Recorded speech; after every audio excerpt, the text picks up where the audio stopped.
Sambahin ka, O Yahweh, Diyos ni Abraham, Diyos ni Isaac, at Diyos ni Jacob.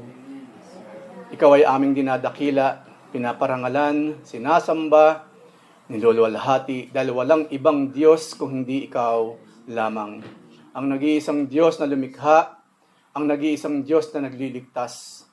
Ama, maraming salamat po sa inyong paghipo sa aming mga puso. Tunay nga, O God, we could sing of your love forever. Maraming salamat, Lord, for that glimpse of heaven. Kung anong dadatnan namin dyan sa inyong piling.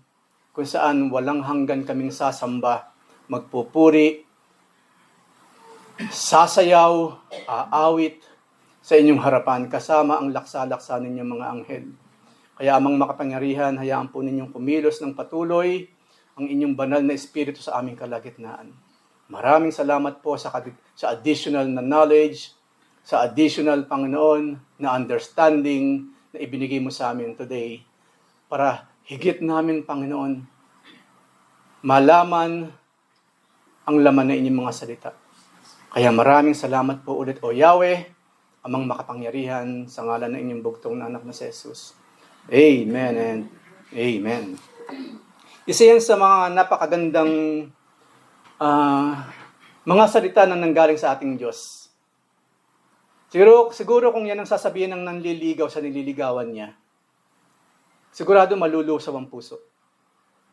Sa ating mga Kristiyano, diyan sa ganyang klase ng pananalita, marapat lamang na kapag nabasa natin yan, nakita natin, naramdaman natin, yung nilalaman ng sinabi ng Panginoon sa isang verse na yan, that verse is enough para malusaw ang ating puso. Ganyan tayo kamahal ng ating Panginoon.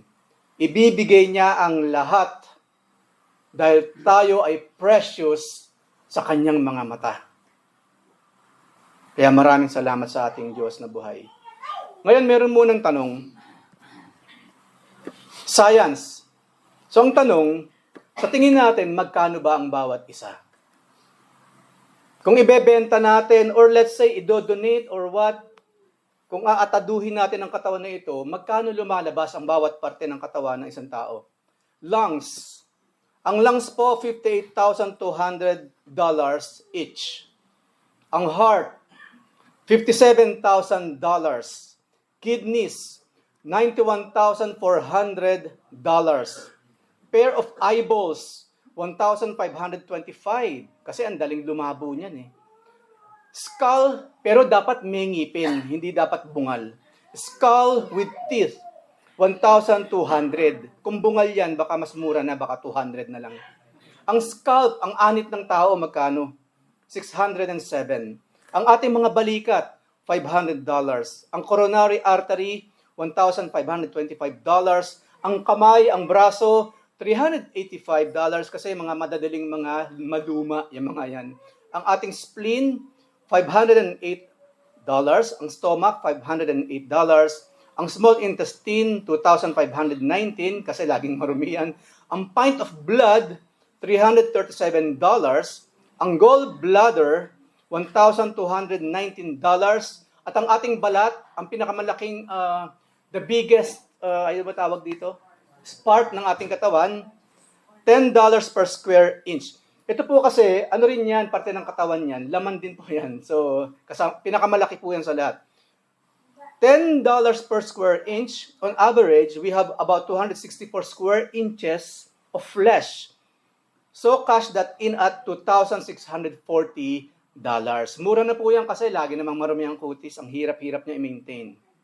Hindi lamang yon, syempre, but even more valuable than organs, yung biggest organs, di ba? Organ, yung ating skin. Ang susunod po, itong babanggitin dyan, are the body's fluids. Napakamahal po niyan. Body's fluids, tissues, and proteins. Yung liver, pag-usapan natin, your liver has a market value of $54,100. Hindi lamang yon, it's also the source of a bit more than 22 grams of transferrin, which the body uses to process iron at $18,900 per gram, or a total of $419,920.20, or more than 7 times the value of the organ itself. Kaya, ingatan po, ang liver. Napakamahal po ng liver. Huwag sunugin ang liver. Huwag nating lagyan ng kung ano-anong toxic foods ang liver. Ingatan po natin ang ating pagkain kasi lahat lang yan dadaan sa liver. Napakamahal po ng liver. Hindi lamang yon, syempre, doon tayo sa loob ulit, DNA. Our DNA will fetch more than $9 million. Ang ating bone marrow, yung bulalo, your most valuable possession is worth 23 million all by itself. Kaya ingatan po ang bone marrows. So magkano tayo? Magkano? Ito nga po pala, luma na ito, matagal na, ilang taon na po itong dumaan, mas mahal na po tayo ngayon. Or I don't know, kung mas nagmahal ang tao ngayon o mas nagmura. Kasi mas marami pong sakitin ngayon, I believe mas mababa na po ang presyo ng mga tao ngayon. Dahil sa mga ultra-processed foods na kinakain natin. Bukod pa sa iniinom nilang alak, at sa kanilang mga sinisigarilyo, sigurado mababa na po ang presyo kesa dito. Pero of course, magkano siya dati? So our total market value ay $45,618,575.82. We are $45 million worth noon. Noon po. Depende pa sa edad to. Kung bata pa yung tao or may edad na, depende pa yan siyempre. Ngayon po, depende pa rin. Pero I believe even yung mga bata, mababa na rin ang presyo. Dahil again, mas sakitin ng mga tao ngayon. Marami kaliliit na bata, nagsasalamin na, malabo na kagad ang mata. Kaya ang mura ng mata, di ba? Napakamura. Yung nga lang po, ang good news, hindi lamang yan. Kasi physical lang po yung pinag-usapan natin. Yan lang po yung ating physical body. Wala pa dyan yung kaluluwa. Ngayon maraming tao, parang napakamura ng kanilang kaluluwa. It's so easy for them na ibenta ang kaluluwa nila kay Satanas. Nakakagulat, ano? Itong flesh, 45 million. Ang kaluluwa, ganun na lang kung ipamigay. Ibebenta kay Satanas. Ibebenta sa kapwa-tao. Ibebenta saan? Sa pera. Sa trabaho. Para sa isang tao, walang saysay. Parang walang price or walang kwenta yung kaluluwa niya. To the point yung kanyang katawan, yung ating katawan na ito, yung physical body natin, na everyday nagde-depreciate, mas mahal pa. How ironic. Napaka-ironic. Ganun lang ba talaga kadaling ibenta ang kaluluwa? Ganun lang ba talagang ibigay ang kaluluwa sa kapwa-tao? Sa kapangyarihan, sa pera, sa trabaho, sa layaw. Ganun lang ba talaga siya? Supposedly, ang kaluluwa, wala siyang price. Dapat priceless siya, right? And God understood that. Because our God, siya ang nag-create ng kaluluwa doon pa lamang sa Garden of Eden. So kung sa tao po, hindi mahalaga ang kaluluwa niya. Well, ang pamagat po ng mensahe sa araw na ito, with God, you are precious. Titignan natin ngayon ano kaibahan ng point of view ng tao sa point of view ng Diyos na mismong lumikha sa lahat, especially sa ating mga kaluluwa. Ano ba ibig sabihin ng precious? Ang precious po daw ay valuable, costly, expensive, invaluable, priceless, and beyond price. Pag sinabi din natin napaka-precious mo sa akin, ibig sabihin nun, you are treasured. You are cherished, prized, favorite, dear, dearest, beloved, darling, adored, loved, special. Yung pong ibig sabihin ng precious, at tayo po precious sa ating Diyos. Alam niyo ba, dito muna tayo. Adam and Eve or humankind is so precious to God. Nang likhain niya ang lahat, walang junk food. Walang ultra-processed foods sa hardin ng Eden.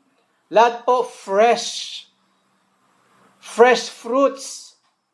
fresh na mga gulay. Originally po, we are not meant to eat meat.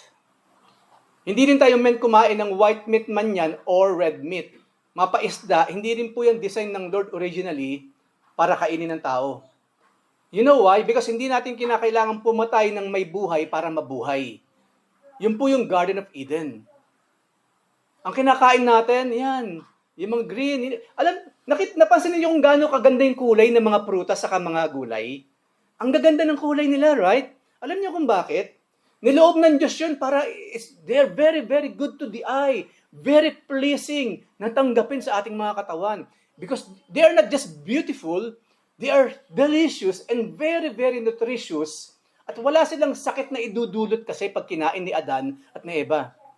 But after the fall of man, ayan na, yung kinakain natin ngayon na yan, yung mga nakaka-cancer, ay tayo, mag-iingat po tayo sa mga barbecue. Alam ko, marami sa inyo mahilig sa mga sunog na balat. Cancerous po yung mga yan. Yung mga chichirya na yan, ultra processed foods po yan. Those foods na meron ngayon, kabaligtaran ng meron po sa Garden of Eden.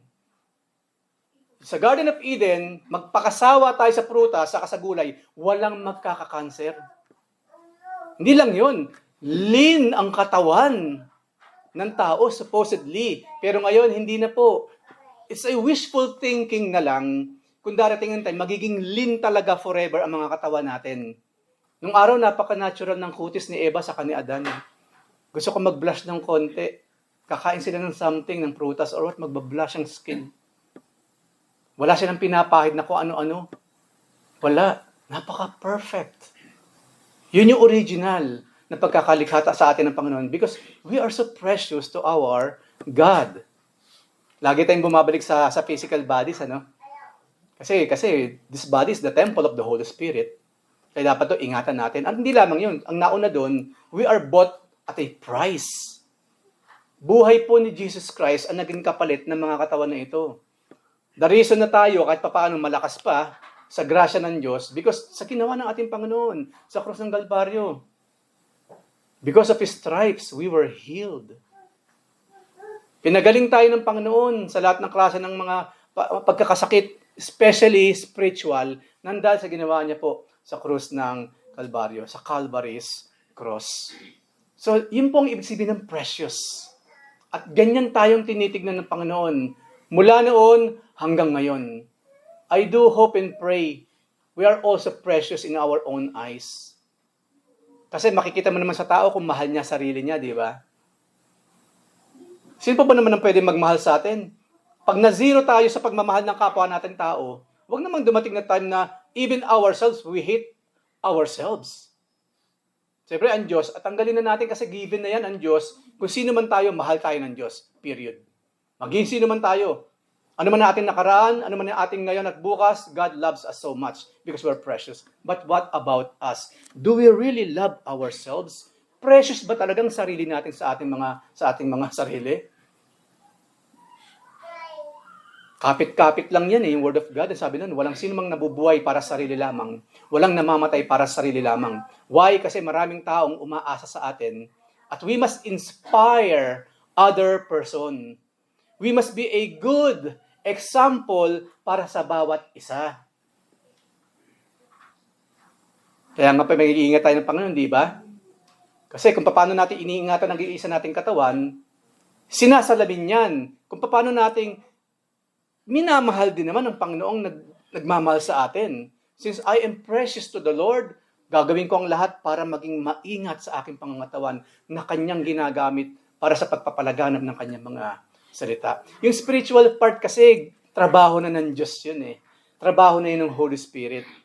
Hindi na natin sakop yun. Ang sakop natin, itong tangible thing na ito na kinalalagyan ng ating kaluluwa. And you know what?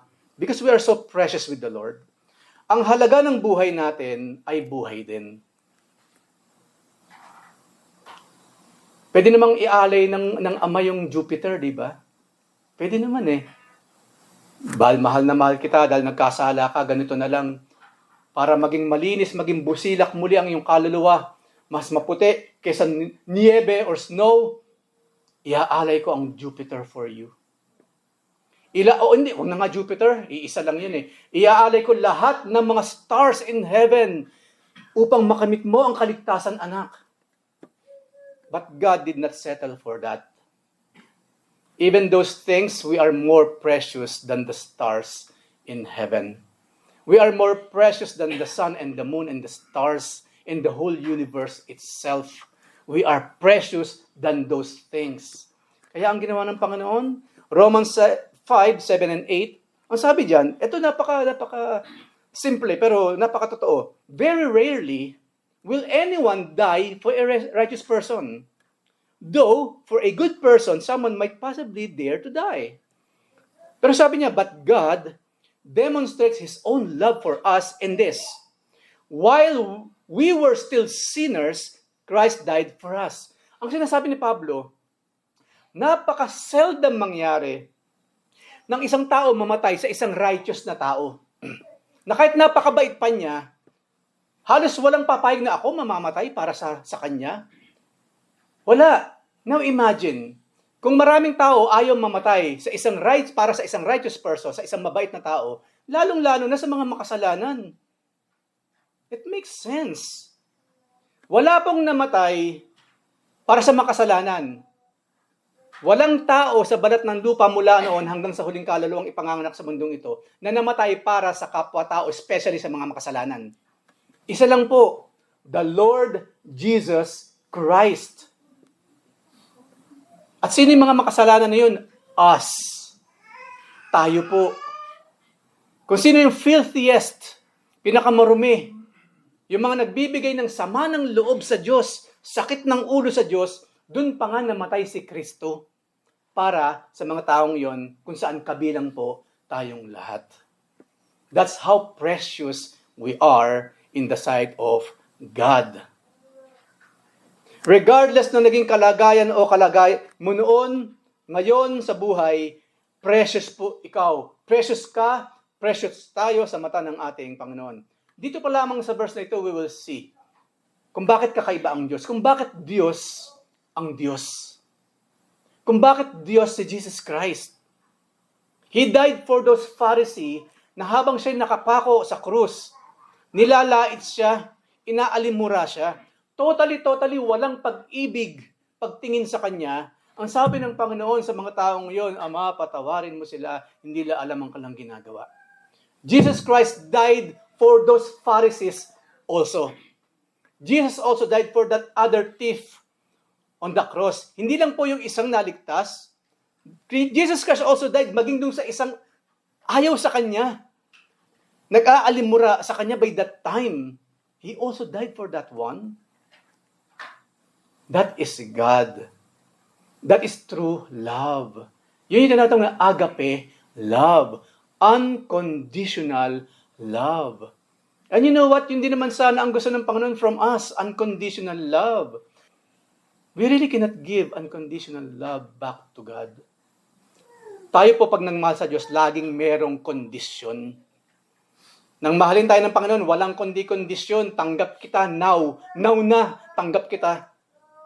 But us, we have lots of conditions para lang maipakita natin ang faith natin sa Lord. Lord, bil mo ko nun, bil mo ko niyan. Panginoon, pag sinagot mo ang aking dalangin, kapag gumaling siya, kapag nakapasok ako sa trabahong ito, then I will be useful to your church. Lord, pag nagkakotse na ako, magpapagamit na ako sa transpo. Panginoon, iligtas mo lang kami sa malaking problemang ito sa buhay. Magiging faithful na ako sa iyo. Ang sakit po sa pandinig ng Panginoon ng ganung klase ng mga salita. Sabihin man natin yan ng nakaluhod or lumuluha ng dugo, ang sakit po sa tenga nun. Nais ba natin makarinig ng ganun mula sa ating mga anak?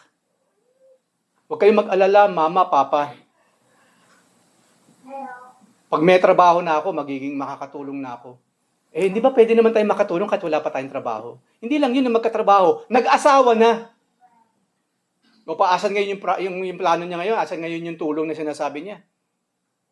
Nung mag-asawa, hindi pa nga nakatulong Nakadagdag pa. Saan tumira? Sa bahay ni mama at ni papa. Nakalibre pa siyempre sa nani. Hindi na ako mag-hire No, natagpag-alaga kasi si mama at si papa na ang mag-aalaga.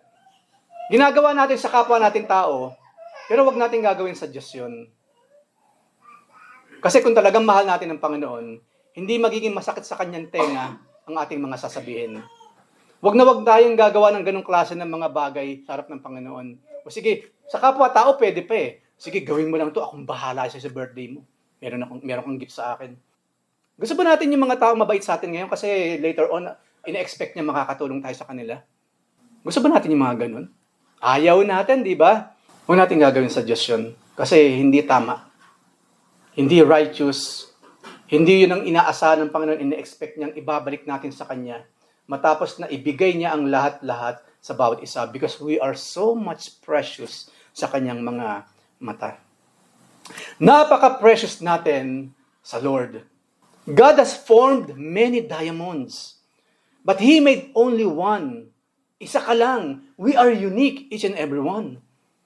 Di ba sabi nga nila, wala tayong kapares. Yung ating mga thumbprints, mga fingerprints, walang katulad. Unique. Ilan ng tao ngayon? 8 billion na ngayon ang tao sa mundong ito. 8 billion. And it's counting. Malaking possibility, in few years, we will be 9 billion, 10 billion, 11 billion. Saan pupunta ang mundong ito? Mag-aagawan po sa resources ang tao. At ngayon po, nangyayari na siya. Doon po nagsisimula ang gera, ang mga wars. Doon po nagsisimula ang mga patayan. Kapag nagkulang ang resources, kukuha ng resources sa iba. Lalayo pa tayo, ano ginagawa ng China sa teritoryo ng Pilipinas? Gusto lang kunin ang resources ng Pilipinas. Sa dami nila, ilang bilyon ang mga Chinese. They need resources at binubuli nila ngayon ang Pilipinas para makuha yung ating mga resources. Ganun ba ang ginagawa ng kalaban? Pero ang Lord never. Hindi rin po ang Diyos magnanakaw ng something from Pons para maibigay kay Dennis. It will really come from His hand. Walang nasaktan, walang naagawan, walang nakulangan kapag ako nagbigay sa iyo, anak. Because this came down from heaven, from me. Yun po ang tunay na pagpapala. Walang taong naagrabyado. Ibabalik ko ulit dun sa issue kasi baka meron pang tumataya eh. Yung pong lottery, yung pong sweepstakes, lahat ng klase ng sugal po, hindi sang-ayon ng Diyos yan. Kasi pag nanalo ka, maraming talo, right? Hindi po yan ang gawain ng Diyos. Kaya tayong gawing panalo ng Panginoon nang walang natatalo. Winner lahat. Ang tunay na Kristyano po, wala nang tumataya sa namang uri ng mga lotteries. So we are unique. Maraming diamonds, but they are the same. But you and me, we are the only one. God never said He loved a diamond, but He does say He loves you. Meron po ba tayong mababasa sa Biblia na at hinawakan ni Jesus ang diamante at sinabi, I love you, diamond.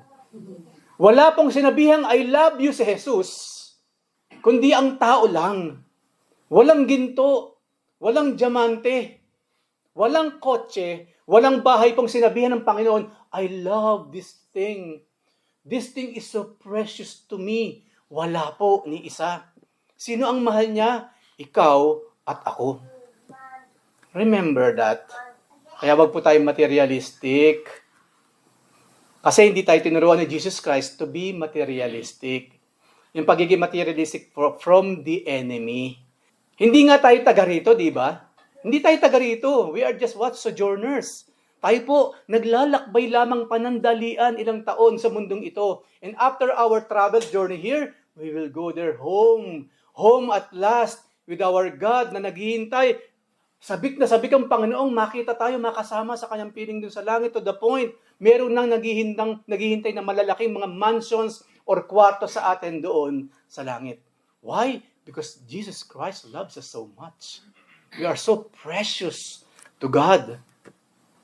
At dahil napaka-precious natin sa Lord, He gave, of course, alam na natin to, He gave the ultimate expression of His love for you and me. Yeah, of course, John 3:16. Saan pa ba naman? For God so loved the world that He gave His only begotten Son, that whosoever believes in Him will not perish, but will have everlasting life. And you know what? Yung everlasting life, hindi pa kasi yan yun eh. Kung ano meron dun sa everlasting life, yun ang more eternally precious na ibinigay sa atin ng Panginoon. Number one, who's that? God Himself. Makikita mo na ako ng harap-harapan, anak. Sabi nga ni Pablo, di ba? Sa ngayon, para tayo nakaharap sa salamin.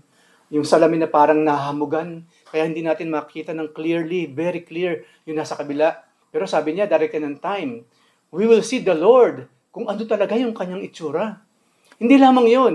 Kasi po, yung pangalang Jesus Christ, panglupa, mga titles lang yun, titles. Malalaman natin ang tunay niyang pangalan pagdating doon. Even you and me, yung mga pangalan nating makalupa na yan, papalitan ng Panginoon ng mga pangalang makalangit. He will give us brand new heavenly names pagdating po natin doon. I have no idea anong pangalan yon, but I'm excited to know, Lord, ano ba talaga yung aking spiritual or heavenly name? And we will know that pagdating po natin sa langit. So, be there. Marami po yan kung babasahin natin. May bato pa. Ang dami pang naghihintay sa atin doon because we are so precious with our Lord God Almighty. Ngayon yung John 3:16, kasi madalas na natin binabanggit yan, tapos at the same time, memory verse na lang siya. Pero nga pala, kung hindi pa ninyo kabisado ang John 3:16, kabisaduhin nyo na mga kapatid. Kasi yan ang pinakauna nating sasabihin sa mga taong sharean natin ng gospel. Yan ang pinakapuso ng Biblia. John 3:16. Kabisaduhin nyo na po. Hindi by mind ha? By heart. Na kahit pagbalik-balik ta rin siya, kaya nating i-share. Naalala ko tuloy, di ba? Nung nanliligaw pa, lahat ng sabihin ng girlfriend talaga, natatandaan niya. Pag dumating yung sulat ng girlfriend na, ang bango pa ng tintang ginamit, amoy strawberry, ang sulat ng aking mahal. Tandang-tanda mo talaga lahat yung mga kinukot pa niya doon. Di ba, nauso pa noon yung bibigyan ka pa nung isang artwork, yung lyrics ng love song na nandun. Di ba? Always. Ocean deep. Okay, gawin po natin personal. Kasi po napaka-personal po yung John 3:16. Palitan natin ng me and I. Di ba? Yung ilang mga salita. Basahin nyo nga po ng malakas. 1, 2, 3, basa. God loved me so much that He gave His only begotten Son, that if I will believe in Him, I will not perish but will have everlasting. Isa pa, mas malakas. For God loves me so much that He gave His only begotten Son, that if I will believe in Him, I will not perish but will have everlasting life. Amen. Para po sa inyo yan mga kapatid, para sa ating lahat. Huwag po natin kalilimutan. Hindi lang po yung pang-gospel sa ibang hindi paligtas, especially for us. Kasi dyan tayo naligtas sa verse na yan. Yung isang verse na yan, dyan po ako naligtas sa simpleng sinabi ng ating Panginoon, Hesukristo. So bilang panghuli po, kapag pakiramdam natin, walang nagke-care sa atin, always remember, you are so precious to the Lord. God cares so much. God loves you so much. Kaya humayo tayo sa buhay na ito. Ang tignan natin yung mata ng ating Panginoon. Let's focus on the Lord Jesus Christ, the author and the finisher of our faith. At look forward natin yung magandang naghihintay sa atin dun sa langit sa kanyang piling. Huwag kayong mag-alala, hindi pa naman tayo kukunin ni Lord. Bahala na sa doon. I-enjoy muna natin ang buhay dito sa tulong niya. Okay? Tayong tayo mo ko, tayo manalangin. Lord, maraming salamat po sa inyong paalala sa amin na we are so precious. Lord, hindi na po namin kaya pang pahabain ito. Kasi naramdaman na namin, Panginoon. Ito yung naging experience namin sa inyo, nang kami tanggapin ninyo sa inyong pamilya. Ito yung lagi namin nararanasan sa araw-araw na ginawa mo para sa amin. Nararanasan namin everyday, Panginoon, na even though marami kaming shortcomings, hindi lamang sapat, kundi higit pang ibinabalik ninyong pagpapala, O Lord. And Lord, maraming salamat po sa inyong sinabi na kung magparusa ka, hindi ka tumbas ng pagsuway.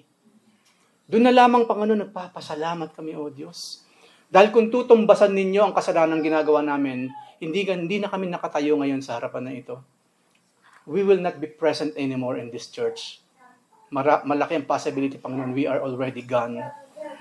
But thank you very much, Father. Thank you very much, Lord Jesus Christ. Thank you very much, O Holy Spirit, sa lahat ng ginawa ninyo sa amin, sa ginagawa ninyo ngayon, at gagawin pa ninyo sa mga susunod na sandali ng aming mga buhay na sigurado kami, punong-puno ng pag-ibig, pagmamahal, pag-aalaga at pag-aaruga. Kaya, O Diyos, sa iyo lamang ang kapurihan, sa ngalan po ng inyong bugtong na anak na si Jesus. Amen and amen.